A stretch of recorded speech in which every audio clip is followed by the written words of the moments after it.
Bueno, entonces, ya preguntaron algunas dudas de la tarea, entonces, dudas de la clase pasada.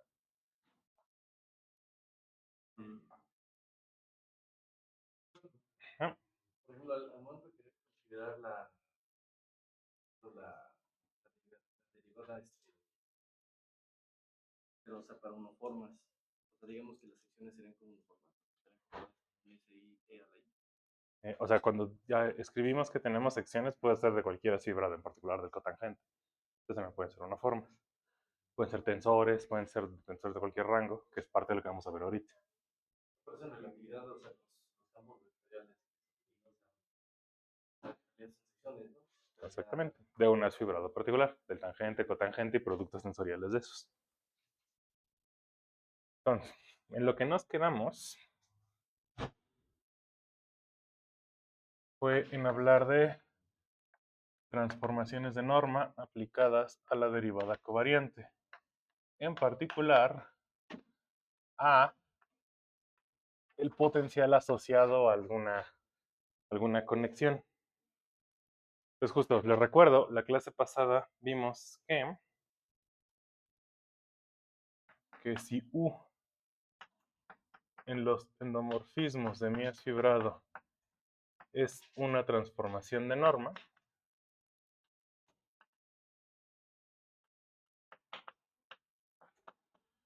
que eso significa que es un endomorfismo que toma valores en todos los puntos de la variedad base de M, entonces el endomorfismo depende del punto en el que lo estoy evaluando, una transformación local. Entonces vimos que D'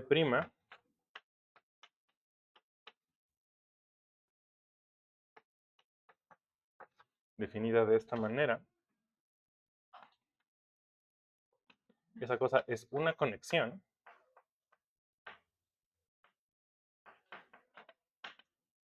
si la D que está aquí también es una conexión. Es decir, si yo empiezo con una conexión y tengo una transformación de norma, yo puedo definir una conexión nueva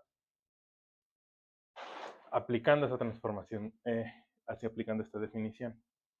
Con esto decimos que esta conexión es la transformación de norma de esta conexión de aquí. El que esto sea una conexión lo van a demostrar ustedes de tarea esta semana. Lo que tienen que checar es que si D satisface todas las propiedades de conexión, entonces D' también lo hace. En realidad es una demostración muy directa, no es tal cual aplicar la definición y ya. Lo importante es qué implica esto para los potenciales. En particular, si resulta que la D original se escribe como una conexión plana más un potencial y lo mismo con esa derivada después de aplicar la transformación de norma, lo escribo como la misma conexión plana, pero pues agregándole otro potencial que no tiene por qué coincidir con el original. U mayúscula. Para los endomorfismos típicamente usamos U mayúscula. Aquí donde D0 es la conexión plana de la base de secciones EI. Entonces, lo que veíamos la clase pasada, bueno, enunciamos esto es, dado que la D' es una transformación de norma de la D, eso significa que entonces el potencial de la D', el A', tiene que obtenerse a través de una transformación del norma del potencial del original, del A. El punto es, ¿qué significa eso de aplicar una transformación de norma al potencial? Bueno, dado que sabemos cómo se relacionan D y D', escribiendo cada una así, se puede deducir una expresión para la A' en términos de la A. Y la expresión es la siguiente.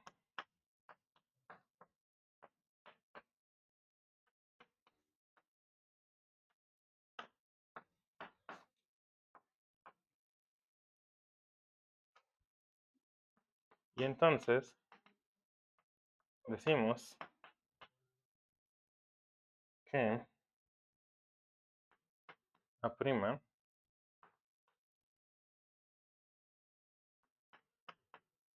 que A' y A son equivalentes de norma. Igual que en electromagnetismo.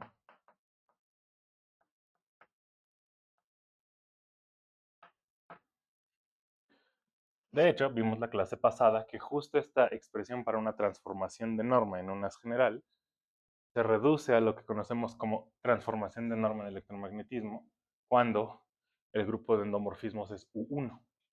Es tal cual, a la A' es la A más la derivada exterior de una función arbitraria, donde esa función arbitraria, la f que vivía en el álgebra de U1.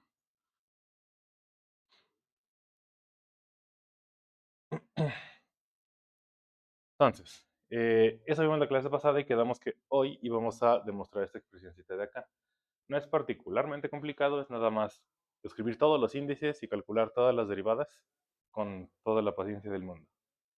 Entonces, vale la pena que lo hagamos justamente para que vean cómo es que funciona esto de los índices internos de los distintos objetos que aparecen allí, los índices de endomorfismo. Entonces,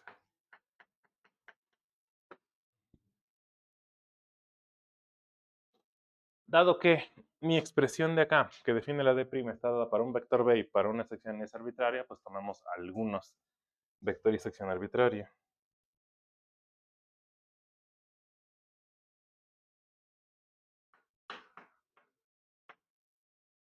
Tomemos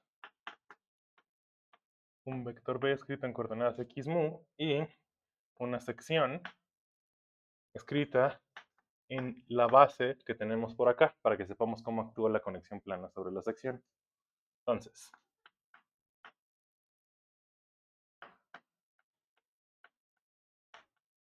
por un lado, tenemos que D' en la dirección de B aplicada a la sección S tiene que ser igual a lo siguiente. Por un lado, yo sé que D' se obtiene a través de la conexión plana con el potencial A'. Entonces primero voy a evaluar esa derivada usando esta expresión.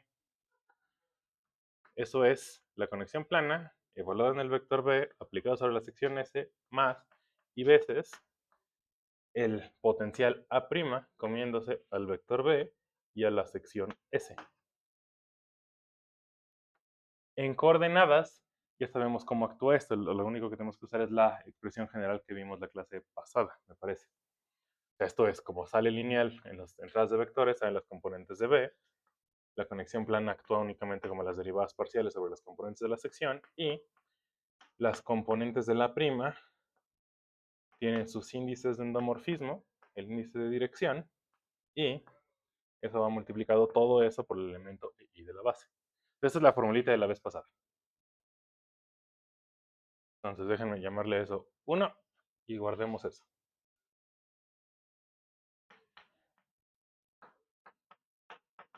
Entonces ya evaluamos esta derivada utilizando la expresión con el potencial. Ahora, por supuesto, para relacionar A con A', tengo que utilizar la expresión para D' en términos de D. Entonces ahora voy a evaluar la derivada usando esa definición de acá, usando la U.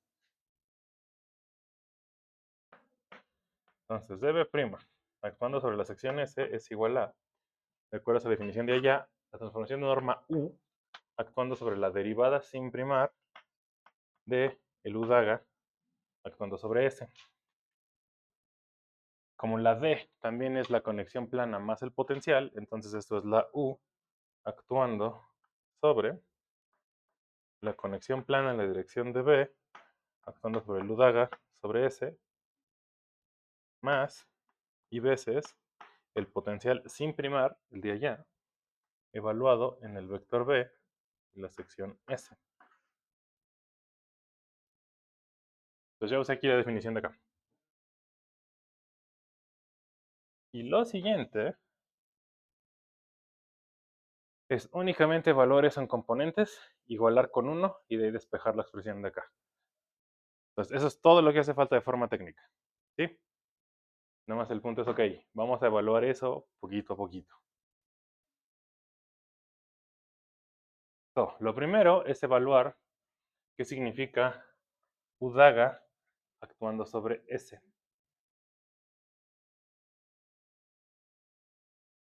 ¿Preguntas?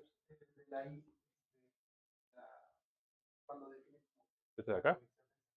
Ese es el número imaginario. Sí. Es cuando estamos trabajando en haces complejos. Vaya, cuando trabajamos en partículas, insisto, siempre nos gusta trabajar con representaciones unitarias. Entonces, en partículas siempre van esas is.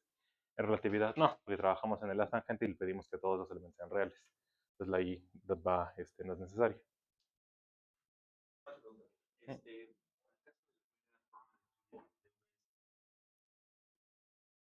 Eso es nada más para denotar la entrada de vector y la entrada de sección. Sí, aquí esto sí es un índice. Esto es una coma y este sí es el índice J. Aquí también es punto y coma. Ajá. Sí. Entonces, primero, ¿qué significa eso de U daga por S?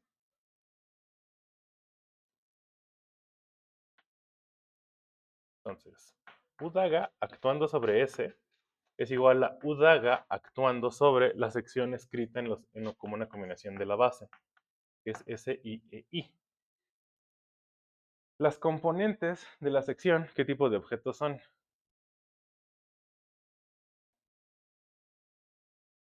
Ya habíamos dicho que eran esas cosas. ¿En dónde vivían? Las componentes, ¿dónde viven? Son funciones. Como son funciones, la U no le hace nada, la U está actuando sobre la sección, sobre la base. Entonces, es SI por el U daga actuando por la EI.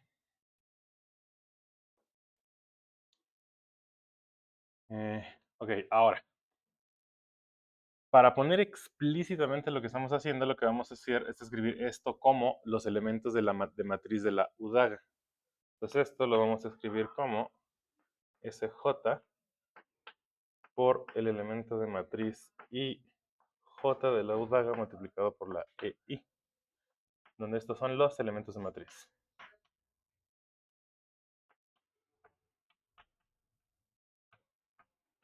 O como también le llamamos la última vez, las componentes del endomorfismo U daga escrito en la base EI tensorial el dual de EJ.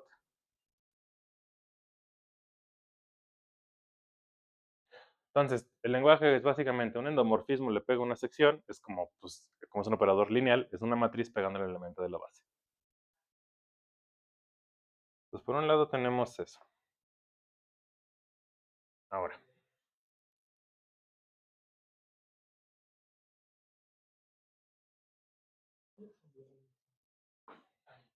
Acá, por eso que decía, por los elementos de matriz.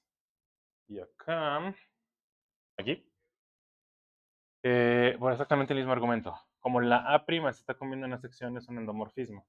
Entonces, como endomorfismo, tiene sus entradas de matriz. I y J.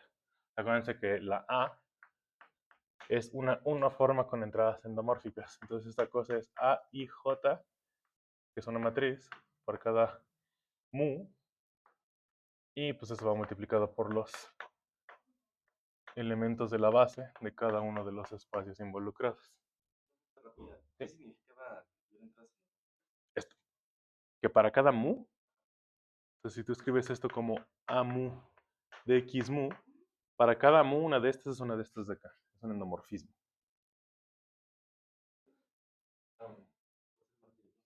Exacto. O sea, cada una de estas componentes de la A mu entonces no son funciones, sino cada A mu es un endomorfismo.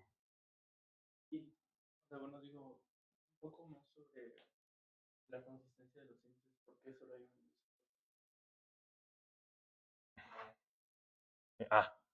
Tienes razón, porque me faltó poner una SJ por acá. Es SJ y J mu, y este era el A primado multiplicado por el EI. Sí, ahora sí, faltaban los componentes del S. O sea, igual que acá, los componentes del S van multiplicando el endomorfismo. Entonces, ya escrito así, podemos tomar esa expresión de allá y enchufarlas aquí. ¿Por qué era importante hacer eso? Porque yo necesito saber cómo actúa el operador derivada plana, conexión plana, sobre esta sección. Para eso necesito escribir esa sección en términos de la base que define esta conexión plana. Entonces, ya que tenemos eso, sustituimos. Entonces, dB' actuando sobre S es igual a U por las componentes del vector análogo a esta expresión. La formulita es, van las derivadas parciales de las componentes de la sección que estoy derivando, pero es la sección U daga S. Las componentes de la sección U daga S es todo esto de aquí. Entonces es la derivada parcial de SJ que multiplica a las entradas de U daga y J.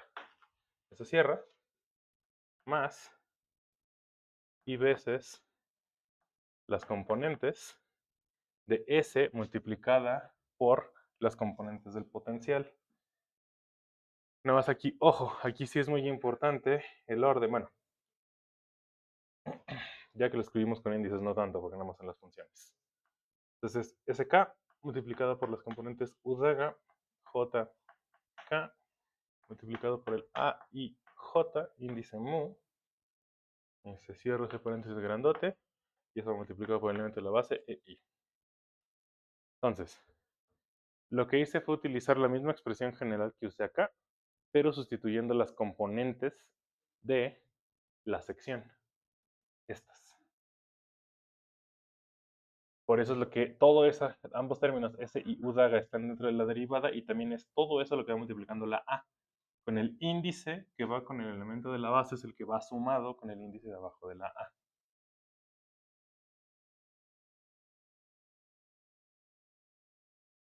Entonces, ¿qué es esa expresión?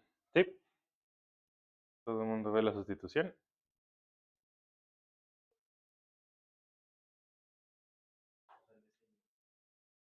De esa sección enchufado en, o sea, acá, usando la formulita general de acá, que es esta de acá. Entonces, ya que está así, ahora lo siguiente es, las componentes del B dan un poco igual. Vamos a igualar esto con la expresión 1. Después esas ya están factorizadas, entonces da un poco igual. No así la U. Es importante que la U acabe donde debe de acabar. Y también calcula estas derivadas de aquí adentro. Las U solamente toman elementos de exactamente. O sea, la U en principio va a actuar sobre todas estas de acá, con una expresión análoga a esta. Entonces, U aplicada sobre la sección, aquí. Y entonces tengo que expresarlo como los elementos de matriz de la U multiplicado por la EI. Entonces, haciendo una expresión análoga, quedan las componentes de la B por las entradas de la U, la que estaba acá afuera, ponerlo como LI, y multiplica por exactamente lo mismo que teníamos. La derivada parcial de el SJ actuando multiplicado por los elementos de la U daga y J, la J, más y veces las componentes de la S por las componentes de la U daga por A y J mu, todo eso pegándole el elemento L. O sea, lo mismo, como la U le va a pegar hasta acá el elemento de la base, nada más lo estoy expresando como una combinación de los elementos de la matriz por los elementos de la base. Ahora, nada más para poder igualar con este, como aquí tengo el índice I afuera, entonces nada más lo único que voy a hacer va a ser intercambiar los índices I y L del lugar.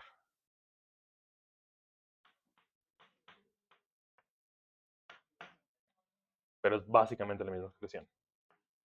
Entonces queda I, L, que multiplica la derivada parcial de LSJ actuando por el U daga, LJ, más y veces las componentes de la sección S por las entradas del U daga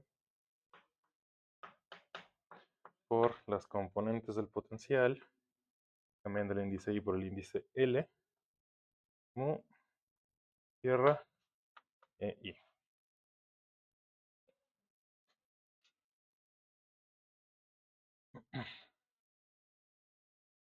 Entonces, dudas hasta acá.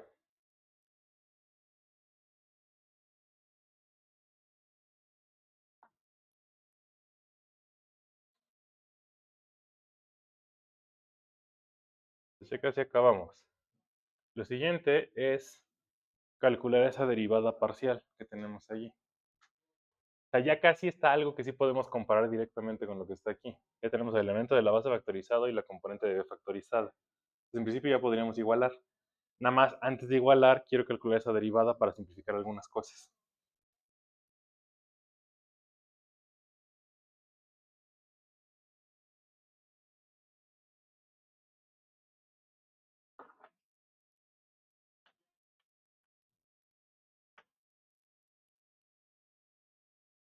Entonces, recuerden que todo el punto es que al calcular esta derivada parcial, las componentes de la U no son constantes necesariamente en una transformación de norma. Entonces, cuando calcule la derivada, tengo que sacar dos términos por la regla de Leibniz. Ajá. La segunda U sí es JK. La segunda U, la de acá, sí es JK. Esta es LJ mu. Entonces, calculando esa derivada, queda B mu por las componentes y L que ya renombramos. Se multiplica por... Déjenme calcular primero cómo. Aquí noten que ya estamos utilizando las componentes. Como ya son las componentes, ya aquí no tengo que tener cuidado de que si la S va primero, si la U va primero y demás. Como aquí ya todo esto son funciones, ya da igual, las puedo poner en el orden que yo quiera. En particular esto lo puedo poner como las entradas de la U daga LJ multiplicando la derivada parcial de las componentes de la sección SJ más el otro término que va como las componentes de la sección multiplicado por la derivada parcial de las componentes de la U daga más exactamente el mismo término de abajo. Y SK se multiplica a las componentes de la U daga JK a LJ mu, cierro el paréntesis grandote, y dentro de la base EI.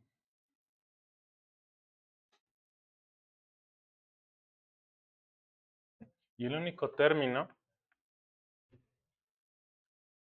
que se va a simplificar, obviamente, bueno, ¿cómo si alguien ve cuál es la simplificación que voy a hacer para ya poder igualar? O sea, ya que lo tengo escrito así, y abrí el producto. ¿Alguien ve si hay algo que va a simplificarse?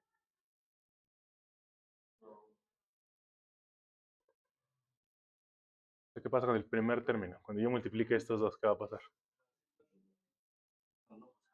Inversa una de la otra. Entonces va a ser una delta de IJ, porque estoy multiplicando los elementos de matriz. Exacto. Y entonces, esto va a quedarme exactamente este término. Entonces, si quieren, eso lo pongo acá. Cuando multiplique este con este, esto me va a dar una delta de IJ. Y entonces, todo esto se factoriza como las componentes del B, que multiplica la parcial de las componentes de la sección I, que es este término. Ajá. Entonces aquí era SJ, pero como va multiplicado por la delta IJ, por eso me queda SI.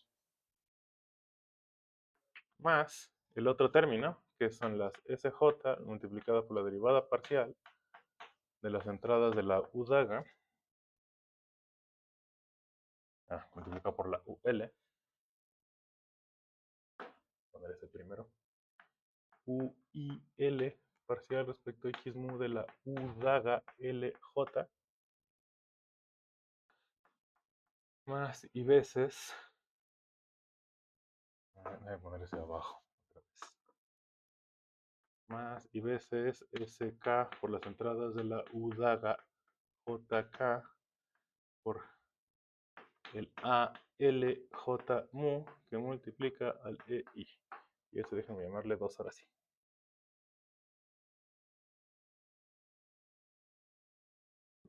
Pero me falta una U en algún lugar.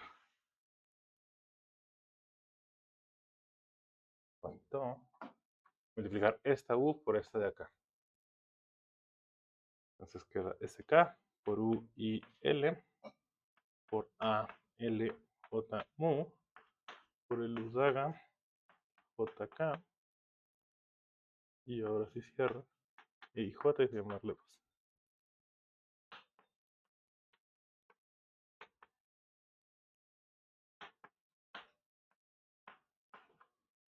Ok, entonces, todo eso que está ahí en 2 es la derivada primada de S. Y todo lo que está en 1 es también la derivada primada de S. Entonces, en principio 1 y 2 tienen que ser iguales.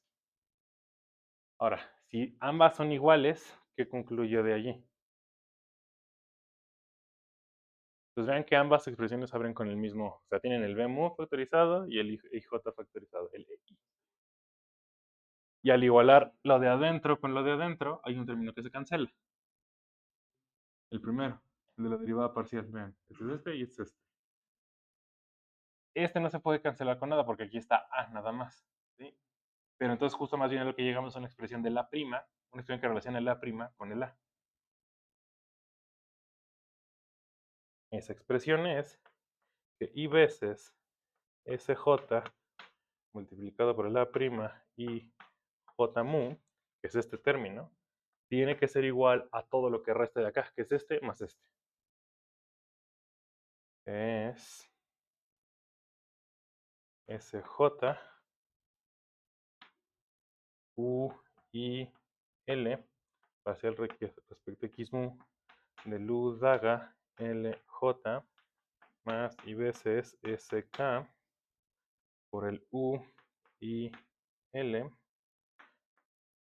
A lo mejor hacia abajo para que se vea mejor. Más I veces SK U I L A L J mu multiplica el U daga J K.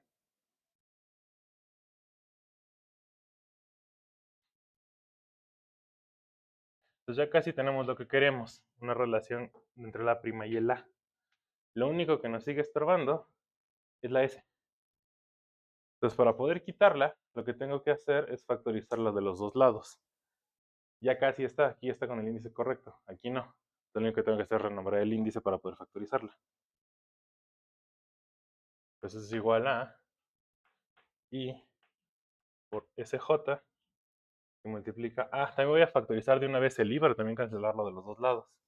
Entonces el primer término le sale un menos I, que es U I L parcial respecto a X mu del U daga L J más el otro término que es el que le cambió los índices, U I L A L K mu por U daga índice K J.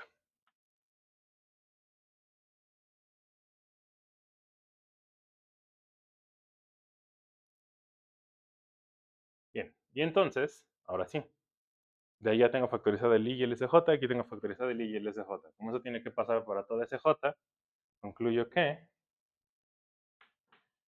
el A' y J mu tiene que ser exactamente igual a el U I L. Déjenme poner nada más, o sea, da igual cuál ponga primero, es una suma, pero déjenme ponerlo como lo tenía en la proposición. A L K mu por el U daga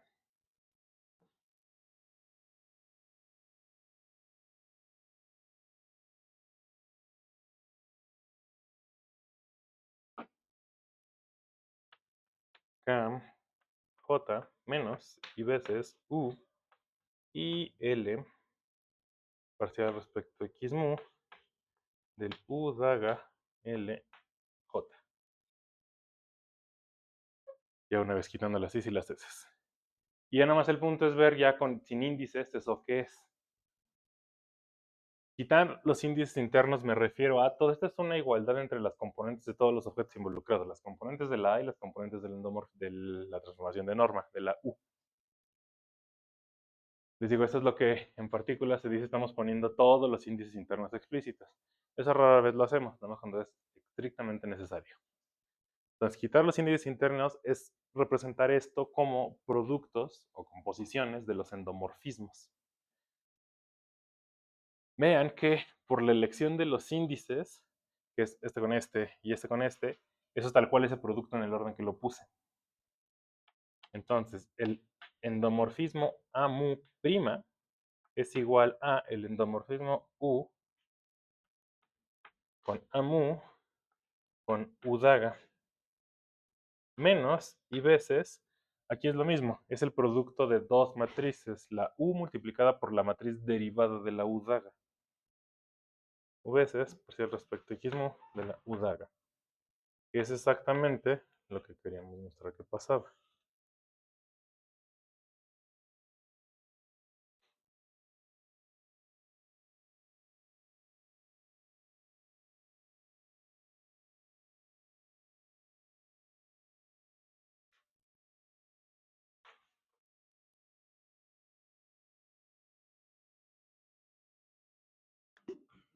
¿Mm? En el paso donde están los, o sea, se puede cambiar la A y la U por... Ya solo son funciones, entonces da igual en qué orden yo los estoy multiplicando. Por eso fue importante hacerlo con los índices internos. Lo pueden hacer sin poner los índices internos explícitos, nada más tienen que tener mucho cuidado con quién se conmuta con quién no y demás. Así es más directo.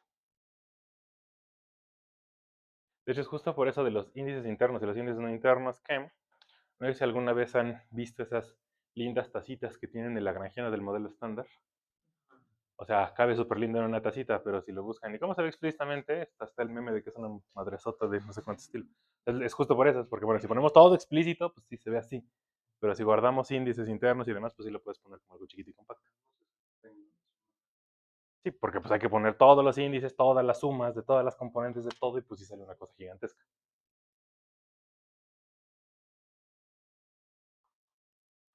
Entonces, así transforman los potenciales. Y como ya vimos, esta transformación de norma justo corresponde con las transformaciones de norma de electro cuando el grupo de endomorfismos es U1.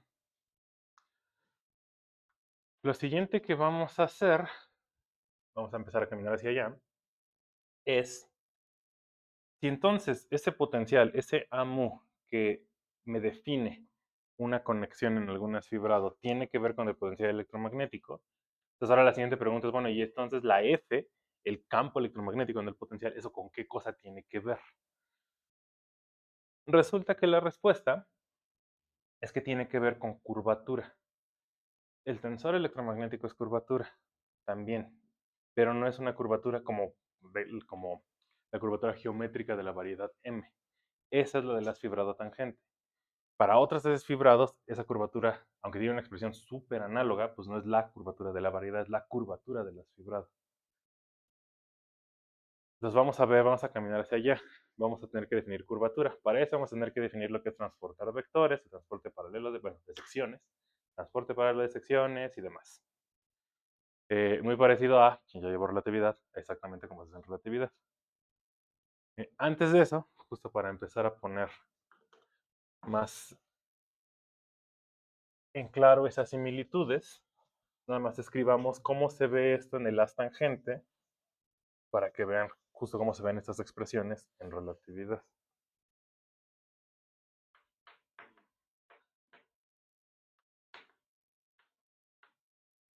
El haz tangente y la métrica.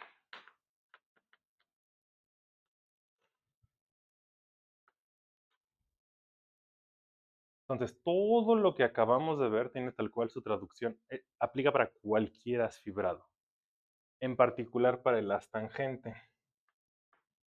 Como vimos, la expresión general de la derivada de una sección S en la dirección de un vector B toma esta forma.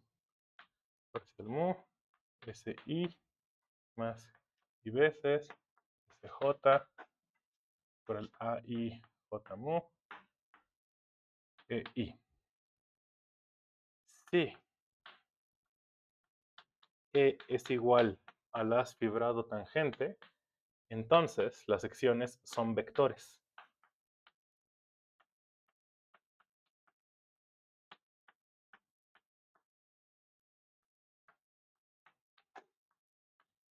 Entonces, en vez de pensar en una S, que es igual a una SI por una EI, eso aquí explícitamente es un vector U con componentes U alfa parcial respecto a alfa. O sea, es todo exactamente estas mismas expresiones, pero ahora aplicado a estas secciones en particular, a los vectores. Entonces, todo lo que ya vimos se traduce. Exactamente esta misma expresión. Entonces, esta expresión, ¿qué forma tiene? la conexión se sigue comiendo un vector para indicarle en qué dirección tiene que derivar. Pero ahora la cosa que va a derivar va a ser también un vector, va a ser este u. Entonces, abre con lo mismo, las derivadas parciales de la componente de la sección, que en este caso son las componentes del vector u, más el i, insisto, es por convención. En relatividad ese i lo omitimos porque siempre trabajamos con cosas reales. Entonces, ese i no va, van las componentes de la sección, que son las componentes del vector b, del vector u, multiplicada por las componentes del potencial, que tienen que tener otra vez tres índices, uno arriba y dos abajo. Pero ahora, bueno, primero, y el elemento de la base de las secciones EI corresponde ahora con un vector parcial respecto a alfa. Exactamente lo mismo. Solo que ven que ahora los índices, ya no hay tal diferencia entre índices internos e índices externos. Como las secciones tienen patitas, sus direcciones son tal cual las direcciones x mu de las coordenadas de la variedad m, entonces utilizamos exactamente la misma letra, es lo mismo. Es usual denotar a este potencial no con la letra A, sino con la letra gamma. Y denotar a la derivada del vector u no con una D mayúscula, sino con el simbolito de nabla que utilizamos de siempre en cálculo. Esta es la expresión para la derivada de un vector en la dirección de otro vector.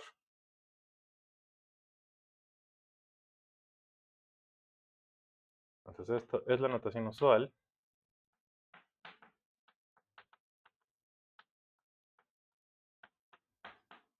de relatividad general.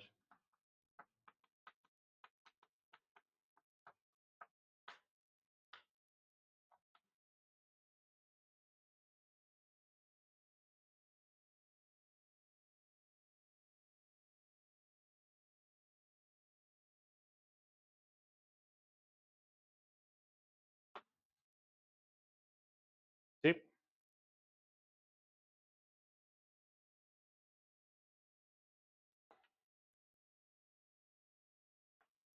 Nabla es la conexión. Normal.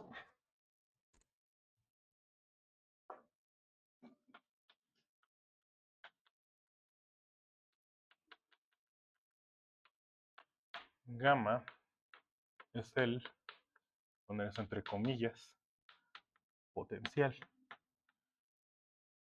Dada nuestra terminología, el término potencial es correcto. Sin embargo, en relatividad en física nadie utiliza potencial para referirse a estas cosas. Hay una razón importante. Esa cosa, esa gamma, sigue siendo una unoforma con entradas endomórficas. Sigue siendo la misma estructura. Pero ahora los endomorfismos no son los endomorfismos de cualquier as fibrado, son los endomorfismos del as fibrado tangente. Por eso los índices. ¿Okay?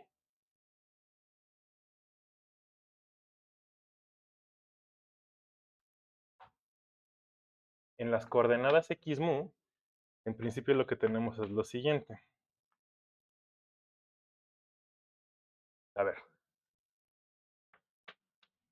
Voy a poner, como habíamos definido a la para el caso de un as fibrado general, era como sus componentes a y j mu multiplicado por el EI tensorial EJ tensorial de X mu, la unoforma con entradas endomórficas.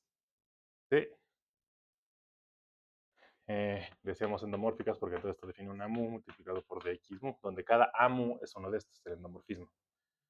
Ahora, aplicando eso mismo a ese potencial gamma, quedaría algo de este estilo. Quedaría gamma, alfa, beta mu, donde estoy escribiendo, pues en vez de los índices internos, estoy poniéndoles las letras de índices espaciotemporales, porque son las coordenadas de la variedad base m. Eso multiplicado por parcial respecto a alfa, tensorial, de x beta, tensorial, de x mu.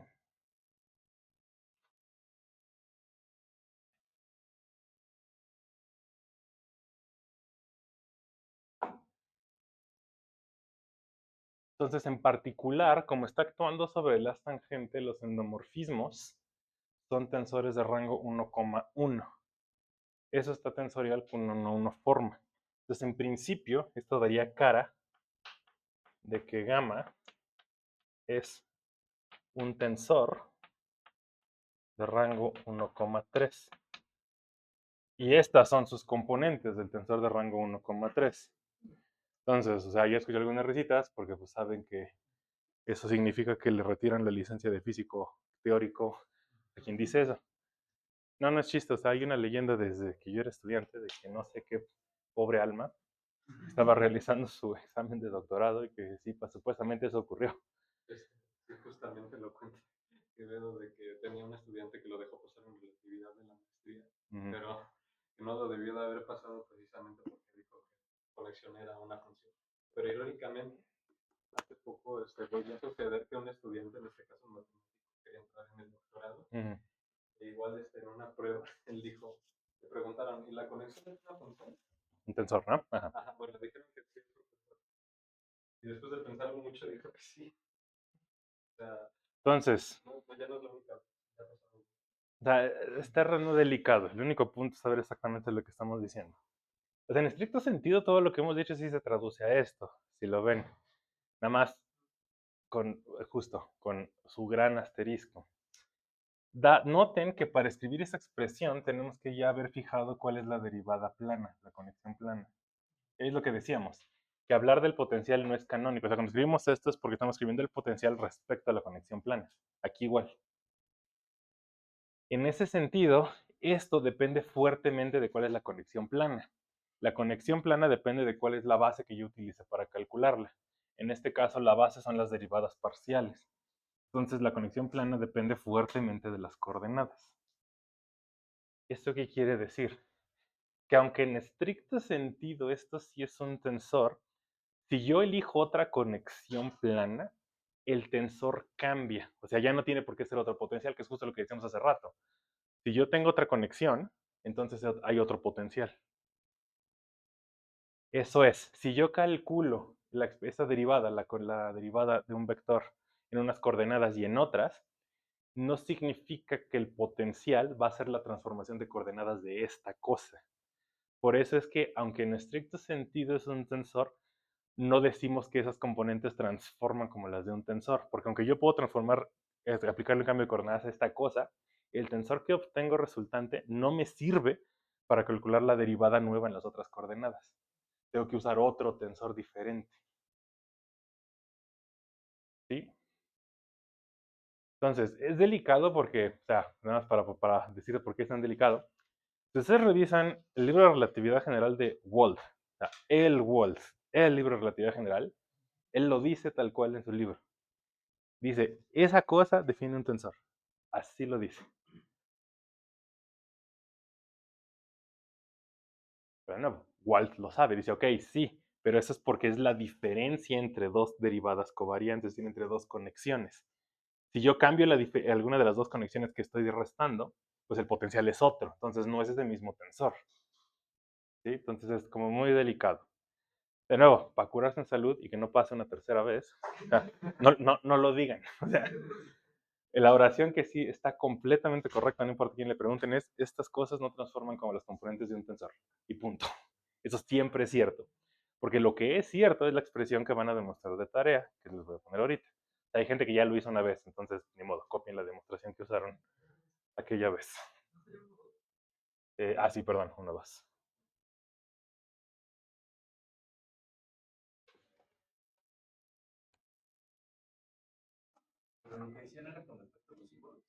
¿Cómo? Los símbolos. O sea, es que lo que sí es cierto es que la diferencia de dos conexiones sí da una forma con entradas endomórficas. Eso siempre es así. Pero la bronca es que cuál forma con entradas endomórficas depende fuertemente del resto de las dos derivadas. Y no tiene por qué haber una relación obvia, tipo transformación de componentes de tensor entre una y otra. Ese es todo el punto.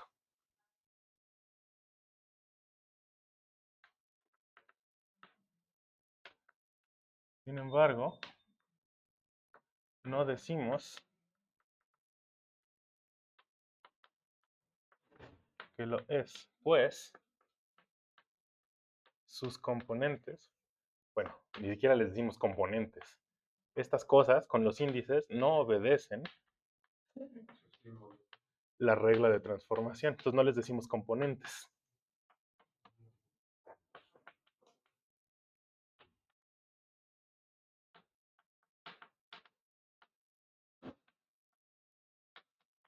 A ese conjunto de funciones los llamamos símbolos.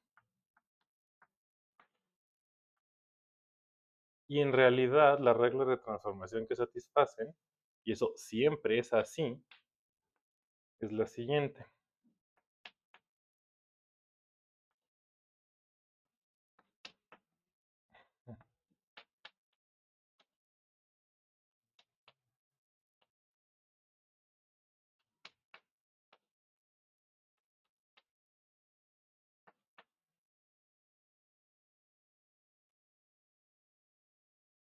Entonces, si esas cosas si fueran las componentes de un tensor de ese rango, en principio tendrían que transformar hacia cambios de coordenadas. Sin embargo, no es así, porque de nuevo, como están definidos en términos de la acción de la conexión sobre los elementos de la base, no transforman de forma genérica. Aparece eso más un término extra. Y el término extra es que causa que pues, no les digamos así, les digamos símbolos. El término extra va como las derivadas de la transformación, las segundas derivadas de la transformación de coordenadas.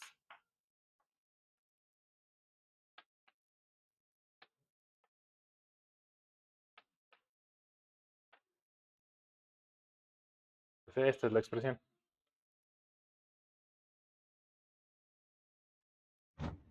Y por culpa de este término es que no les decimos componentes de tensor, les decimos símbolos. Ustedes van a demostrar que eso pasa de tarea, que se cumple esa regla de transformación. Nada más, para quien no haya hecho esa demostración en mi curso de relatividad. Típicamente en varios textos la demostración se hace suponiendo que estos símbolos son los símbolos de una conexión particular. La conexión de Leibniz-Civita y esta cosa son los símbolos de Christoffel. Y entonces se deduce esto como consecuencia de la regla de transformación de los componentes de la métrica. Pero eso no es necesario. Esa regla de transformación aplica para cualquier conexión sobre el haz tangente. No tiene por qué ser la conexión de Leibniz-Civita. Es decir, no tiene por qué ser compatible con la métrica. En particular, lo van a demostrar de tarea usando tal cual la definición de la conexión. O sea, que estos gamma primas son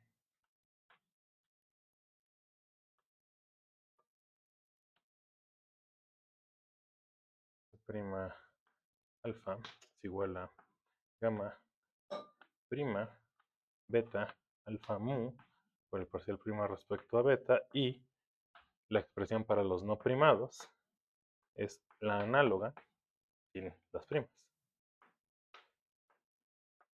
Esta es son las expresiones que definen a cada uno de los símbolos. Es conexión sobre elementos de la base, combinación lineal. Conexión, elementos de la base, combinación lineal. De estas dos expresiones, y cómo sabemos cómo actúa la derivada covariante, el nabla prima y el nabla sobre estos elementos de la base, se puede deducir esta expresión. Justo. Y entonces esto pasa tal cual por la definición, pero tiene una consecuencia linda adicional, y es lo siguiente. Ustedes van a mostrar eso de tarea, que de esas dos definiciones de allá abajo, esas expresiones, se sigue la expresión de allá arriba, que así es como transforman los símbolos de la conexión. Y el término extra permite que ¿se acuerdan que cuando estábamos hablando de que queríamos construir ecuaciones que fueran independientes de coordenadas, teníamos el problema de que las derivadas parciales de componentes de vectores o tensores me sacaban términos extras por regla de Leibniz?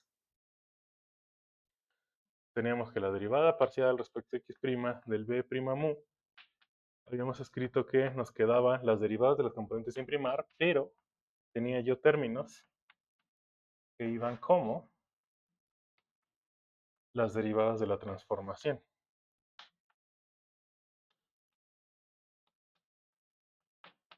Pero vean que justo el término que sobra, o sea, ¿se acuerdan? Este cálculo lo hicimos. Que si poníamos aquí cómo se relaciona el b' con b y las derivadas parciales primadas con las derivadas parciales sin primar, salía justo este término extra, que venía de la derivada pegándole a la transformación. Pero vean que justo el término extra que aparece aquí es exactamente el que sale en la regla de transformación de los símbolos.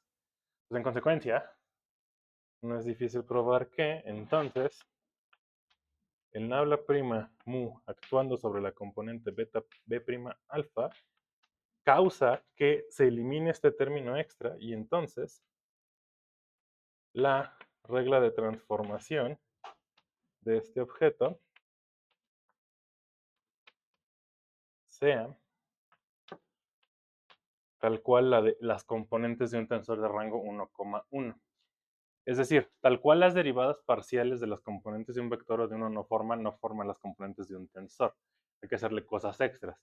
Por ejemplo, antisimetrizarlas por completo para que sean componentes de uno no forma, por ejemplo. Pero otra alternativa es utilizar una conexión particular. Y esa conexión, sin importar cuál sea, causa que se elimine ese término y entonces los elementos de la matriz de transformación salgan como constantes de la derivada. Que es parecido a lo que vimos que hace la D' cuando hacemos una transformación de norma.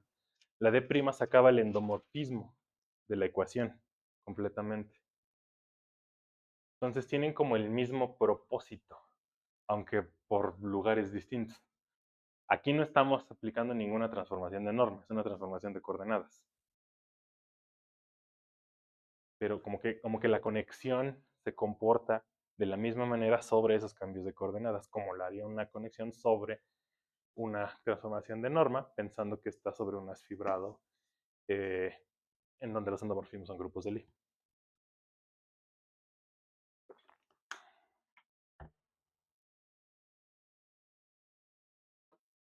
Entonces, esa es una similitud curiosa. La gran diferencia viene en que aquí no aplicamos transformaciones de norma. Estamos pensando únicamente en transformaciones de coordenadas. Queremos invariancia entre cambios de coordenadas. Y esa es la gran diferencia. En las teorías de norma que describen el electromagnetismo, interacción débil y interacción fuerte, podemos tener un montón de soluciones a las mismas ecuaciones. Y todas esas les decimos soluciones siempre y cuando estén relacionadas a través de una transformación de norma. Y decimos que dos soluciones son equivalentes de norma. Aquí no tenemos tal cosa como equivalencia de norma. Esa es una solución y esto, aunque se ve diferente, es la misma solución a través de un cambio de coordenadas. Eso es lo que nos importa. Para lograr eso, resulta que, bueno, y otras cosas más que tienen que ver con el principio de equivalencia y la interacción gravitacional, en vez de tener un montón de conexiones y que todo ese montón infinito de conexiones sean válidas, en relatividad lo que se hace es elegir una sola conexión, una de entre todas. Es la famosa conexión de Levi-Civita. La conexión que se pide que sea libre de terzón y que sea compatible con la métrica. En el haz tangente tenemos estructura adicional. Típicamente tenemos la métrica. Y físicamente, como ya hemos dicho, la métrica es súper importante. La métrica es la que tiene toda la estructura de cómo se mueven, cómo se van a mover todas las cosas encima del espacio-tiempo. Y en particular, en relatividad general, se entiende que la métrica es la que tiene la información de lo que nosotros vemos en los experimentos como interacción gravitacional. Entonces es un objeto súper importante. Y lo que se pide entonces es que esa derivada sea compatible con esa métrica, que la conexión elegida sea compatible con la métrica.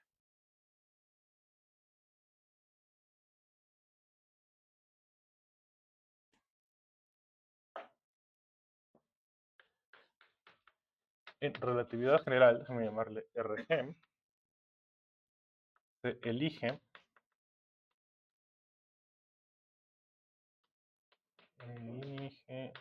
una sola métrica.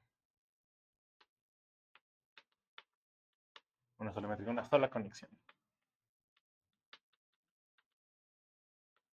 La conexión de Levi-Civita, que cumple lo siguiente.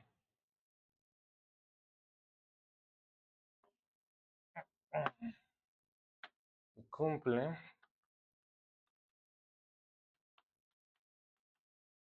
número 1, compatibilidad con la métrica.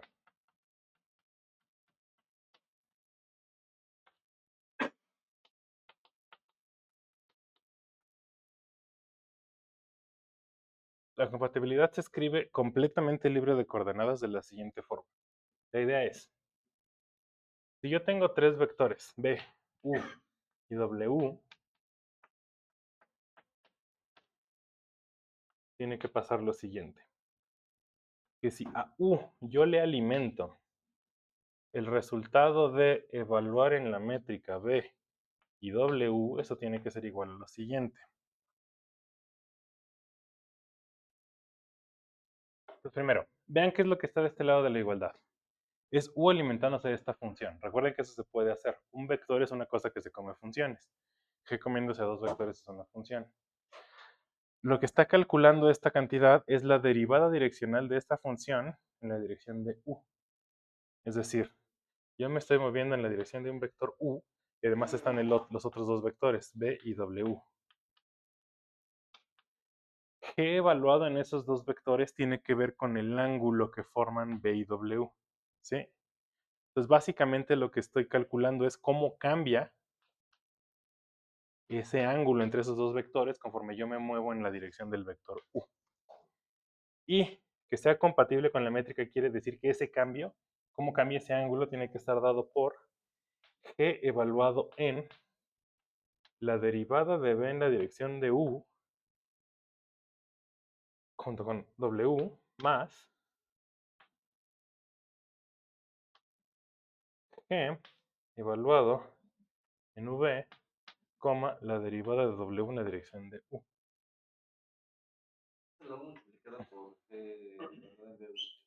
U evaluado en G evaluado en BW. Entonces, lo que queda de este lado es G alimentándose de dos vectores. Primero, esta es la derivada de B en la dirección de U. Esto es qué tanto cambia B cuando yo me muevo en U. Y luego esto es qué tanto cambia W cuando yo me muevo en U. Entonces, primero tengo que calcular cómo cambian cada uno de los dos vectores individuales y alimentar en G como si fuera una especie de regla de Leibniz.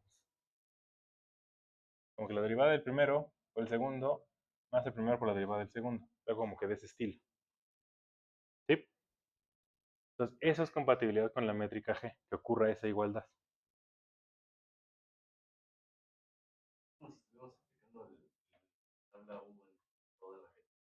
Ajá. Porque vean que esto básicamente es esto. Es cómo cambia esta función en la dirección. O sea, esto es como si fuera nabla U de todo eso de allí. Pero acuérdense que nabla U actuando sobre una función, pues es igual a U comiéndose esa función. ¿Sí?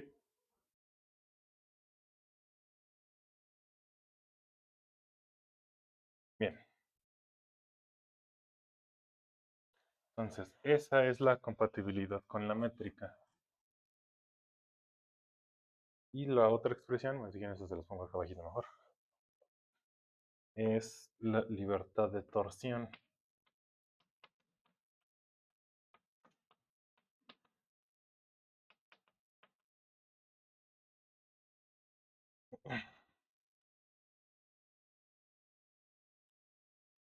Una forma libre de coordenadas de hablar de lo que es la libertad de torsión es pensar en el conmutador de dos vectores.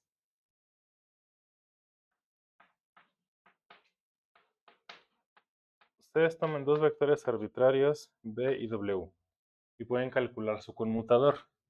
Recuerden que su conmutador es pues, aplicarle una función a eso y ver qué tanto cambia esa función. Si me muevo para B y luego para U menos, primero en W y luego para B.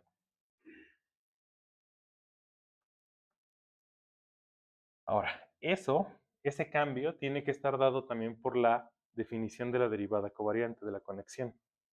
Eso tiene que ser, por definición, igual a la derivada de W en la dirección de B menos la derivada de B en la dirección de W. Así.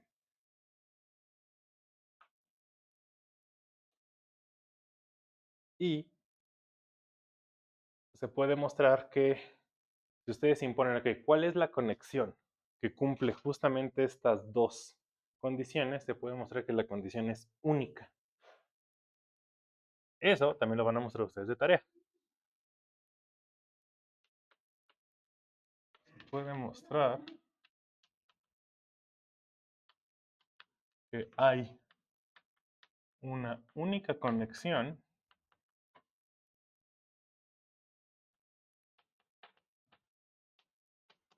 que cumple 1 y 2.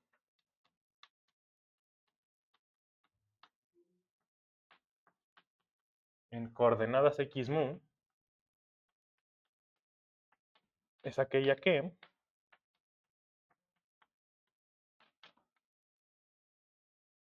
cumple que sus símbolos están dados por un medio de g alfa sigma que multiplica la derivada respecto a beta de g mu sigma más derivada respecto a mu por g beta sigma menos derivada respecto a sigma de g beta mu.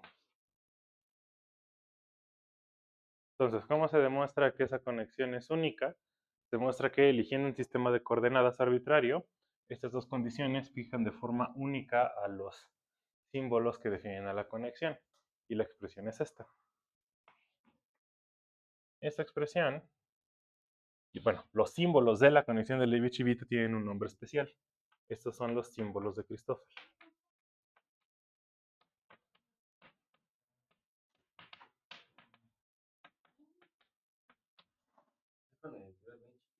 No, aquí todavía no entra la identidad de Bianchi. Eso es hasta la curvatura. Entonces, esa demostración la van a hacer de tarea.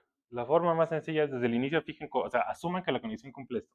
Fijen coordenadas y vean cómo se ven esas expresiones cuando los vectores involucrados son vectores coordenados.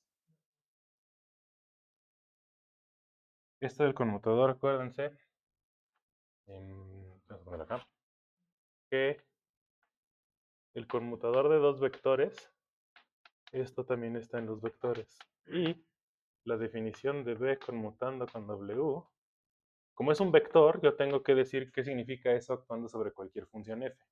Entonces esto por definición es igual a B de W de f menos W de B de f para toda f en las funciones. ¿Y se acuerdan una de las tareas o el primer examen? Demostraron que esa cosa era un vector. Y justo también calcularon sus componentes. Entonces usen ese resultado para también evaluar esto de forma más sencilla.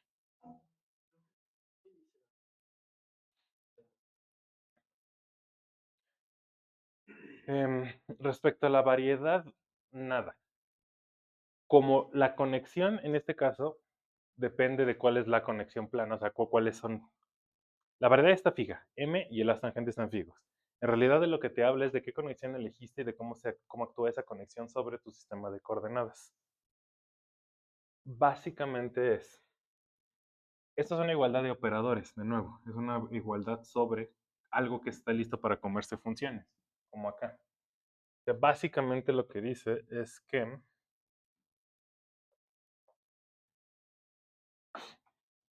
van a ver que esto se reduce a lo siguiente. A que si por acá está la dirección B y por acá está la dirección W, por acá está la dirección B y por acá está la dirección W otra vez, eso en principio es un paralelogramo cerrado. Esencialmente es, o sea, van a ver que esto se puede reducir a que la derivada,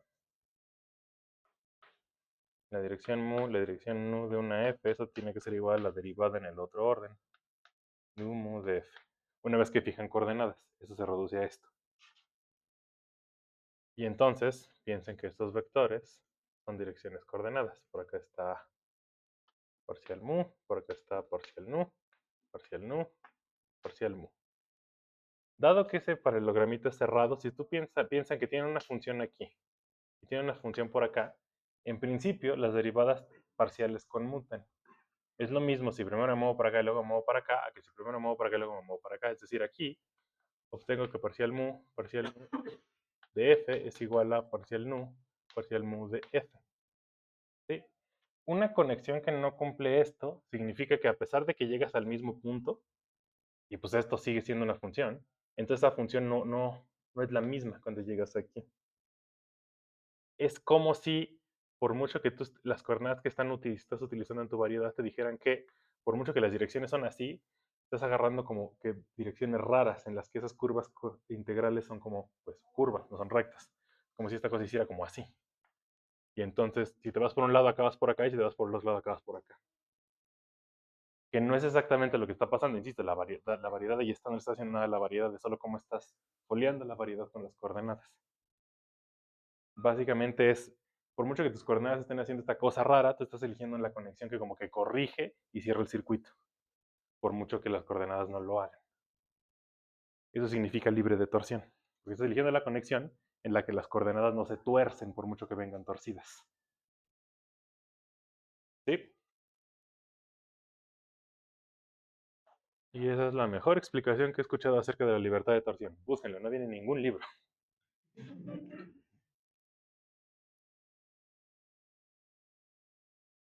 Bien, entonces, les van a mostrar esta expresión de acá. ¿Ok?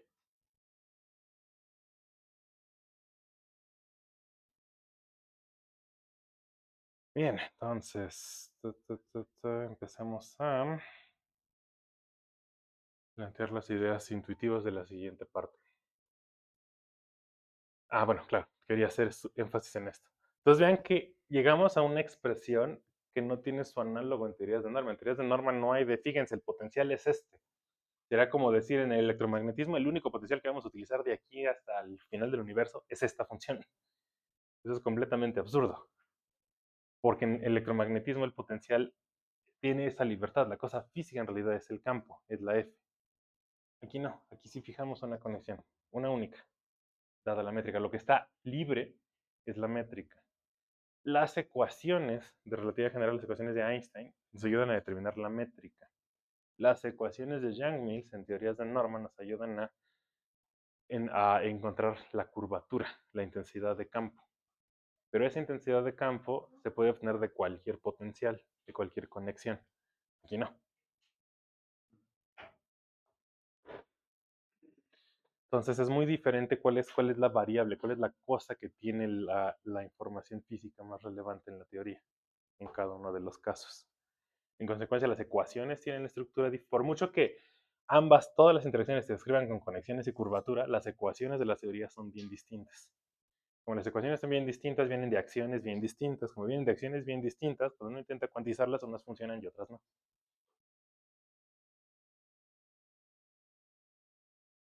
Entonces, dudas, hasta acá. ¿No? Entonces, lo siguiente es definir la noción de curvatura de una conexión. Para eso, vamos a hablar de transporte paralelo.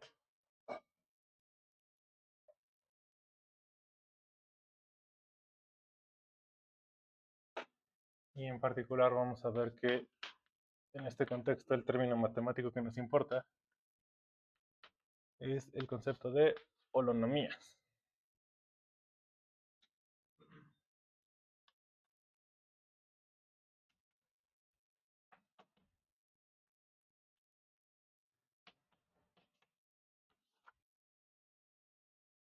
La intuición geométrica del transporte paralelo es súper sencilla.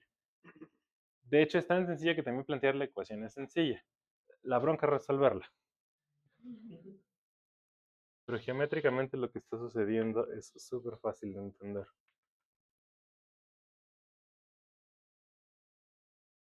La idea es, supongan que ustedes tienen un punto P sobre la esfera y entonces toman un vector tangente a P en ese punto. Y entonces lo que hace, supongan que pues, estamos viendo la esfera desde esta perspectiva y lo que hacen es considerar el siguiente circuito, la siguiente curva sobre la esfera. Una cosa que baja así, luego da vuelta para acá, luego vuelve a subir al mismo punto. Es decir, estamos tomando una curva gamma, un circuito cerrado sobre la variedad M. Y lo que vamos a ver es, mientras nos movemos a lo largo de la curva, vamos a medir cómo cambia ese vector conforme yo voy haciendo ese movimiento. O lo que es lo mismo, suponer que yo me voy moviendo y voy cargando el vectorcito conmigo y estoy fijándome cómo cambia conforme me muevo en la curva. Con la restricción de que mientras yo me voy moviendo con la flechita, no voy a permitir que la flechita apunte para donde quiera. Voy a asegurarme que se mantenga paralela. Es decir, que no se desvíe de una dirección que yo voy a estar usando como referencia mientras me muevo. Como yo me estoy moviendo sobre de la curva, la dirección de referencia lógica es pues, hacia donde yo me estoy moviendo. En términos matemáticos, eso corresponde con el vector tangente a la curva. Entonces yo me aseguro que el ángulo que forma mi vectorcito con el vector tangente no cambie mientras yo me voy moviendo. Entonces me voy fijando en eso, me voy fijando en eso, pero ¿eso qué significa? Yo estoy haciendo eso, pero me estoy moviendo sobre la pelota esta, que en principio es curva. Entonces si ustedes empiezan con el vectorcito apuntando para allá, ¿qué va a pasar? Va a bajar, va a bajar, va a bajar, va a bajar, llega al ecuador y va así. Da la vuelta, da la vuelta, da la vuelta, da la vuelta, llega por acá. Y luego suben, suben, suben al polo norte. Y la flechita que originalmente estaba apuntando para allá, ahora está apuntando por acá. Es decir, por acá va el B, por acá va el B, por acá va el B, suben para el B y cuando terminan, llegan a otro vector tangente ahí. Ya no es el mismo BP, ahora es un BP'. Y en principio, pues ese no es igual. Eso tiene que ver con la curvatura de la esfera. En realidad tiene que ver con la curvatura de la conexión que elegimos. Ese dibujito que acabo de hacer está respetando el ángulo entre esos dos vectores. Entonces estoy eligiendo una noción de conexión particular. Esta. La conexión que es compatible con la métrica, la que cumple esta propiedad para poder hacer ese transporte paralelo. El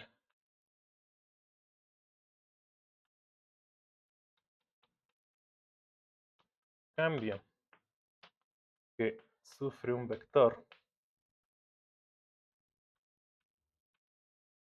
al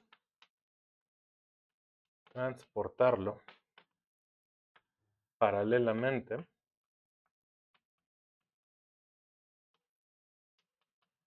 en un circuito cerrado, una curva cerrada, tiene que ver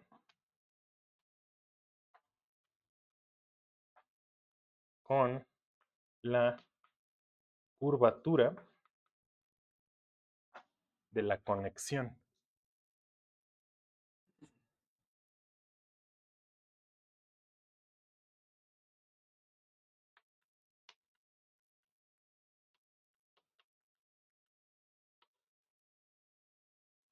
Depende de la conexión que yo elija, cuál es la curvatura, ¿ok? Eso, si lo conectan con lo que dije antes, que el campo electromagnético tiene que ver con la curvatura, hace sentido. Fijar una conexión, lo pueden escribir respecto a una conexión plana, por ejemplo. Entonces eso depende de un potencial. Decir que una conexión, la curvatura depende de la conexión es lo mismo que decir que el campo electromagnético yo lo obtengo de la conexión, es decir, del potencial. ¿Me recuerdas por qué exactamente tenemos en relatividad general la conexión? Bueno, más bien los símbolos no son potenciales, pero en el caso de Justo porque no están libres. Ya una vez que tienes la métrica, ya tienes los símbolos, ya tienes la conexión. Es la métrica para lo que estamos resolviendo y la razón física es porque el punto de partida es distinto. En una teoría de Yang-Mills lo que queremos es obtener ecuaciones parecidas a las del electromagnetismo. En relatividad no. En relatividad lo que queremos obtener es la gravitación newtoniana en algún límite. Es decir, algo que respete el principio de equivalencia. Y es al utilizar esa idea de gravitación que acabamos con una teoría que sí está escrita con curvatura, pero pues el costo es elegir una conexión particular. Y entonces es la métrica la que resulta ser el campo, por llamarle de alguna forma, en esa teoría. ¿Sí? Entonces es la curvatura de la conexión. De hecho, ese dibujito que acabamos de hacer, en relatividad general, la curvatura de la conexión de Leibniz-Civita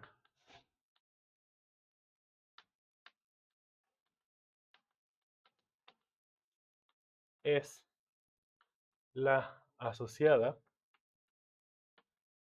al tensor de Riemann, como vamos a ver más adelante. Y el tensor de Riemann es el que se asocia con la curvatura geométrica de la variedad.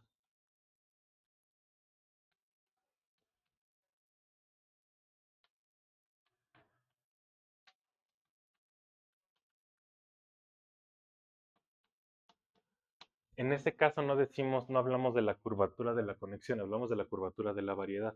Justo porque como es la conexión que tiene que ver con la métrica, y la métrica es la que tiene la noción de qué significa que algo sea ortogonal, no sea ortogonal y cuánto miden las cosas, en M, es que asociamos entonces la curvatura con la curvatura de M. Ese tensor de Riemann tiene esa información. Pero en general hablamos de la curvatura de la conexión.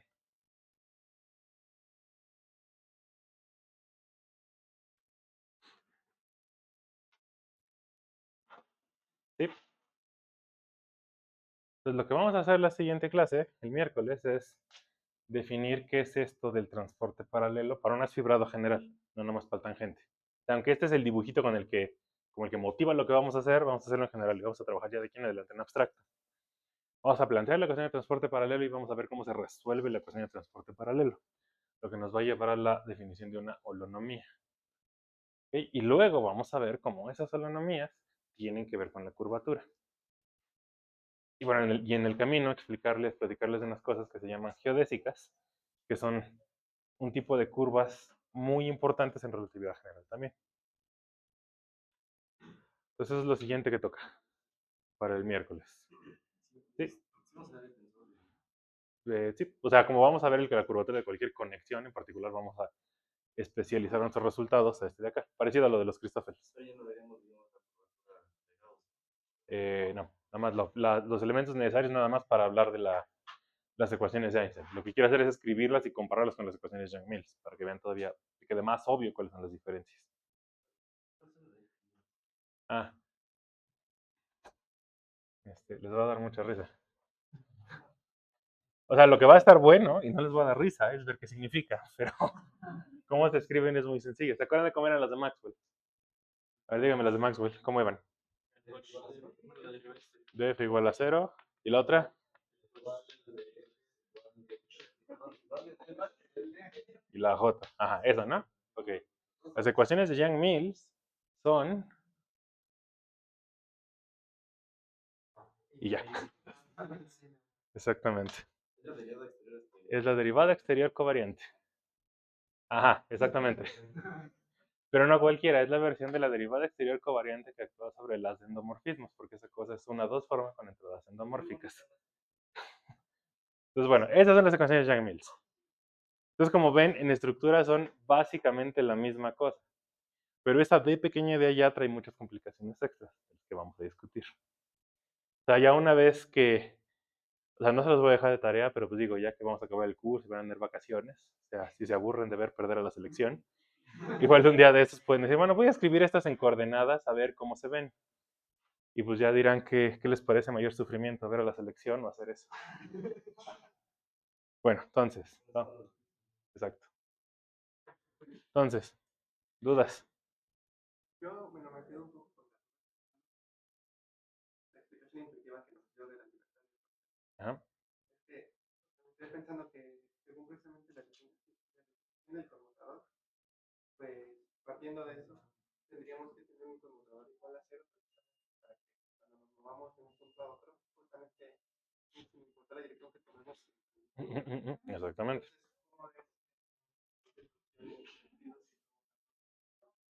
Ah, es que cuando tomas direcciones, o sea, esto en general no es 0 para dos vectores, pero si utilizan el resultado que probaron en el examen, si ustedes ponen aquí dos vectores coordenados, entonces esto sí siempre es 0. Entonces, para derivadas parciales sí tiene que ocurrir, pero para estas no, no de entrada. Entonces, tomamos la conexión que lo forza que sí sea 0. ¿Sí? Dale, pues entonces, nos vemos el miércoles. Ah. Pensando en que vamos a definir la noción de geodésica, pero que no vamos a estar entendiendo una curvatura con la variedad. ¿Qué sentido va a tener? Ah, eso de geodésica se puede definir sobre unas cualquiera fibrado, pero no tiene mucha utilidad. No geodésica, transporte paralelo sí seguro. Súper, súper importante en teorías de norma. pero no geodésica. Geodésica sí es como más importante acá, en relatividad general. Entonces, ¿a qué estaría asociada la curva en la variable? A una curva sobre las fibradas. O sea, en realidad también estas son sobre algunas fibrados, siempre sobre las fibrado tangente. Pero pues como cada uno de los elementos de las fibrado tangente tiene asociada la curva sobre m, pues como que lo asociamos directamente a eso, a m. Pero en realidad estamos pensando en una trayectoria dentro de las fibradas, una trayectoria como en el espacio interno, le decimos.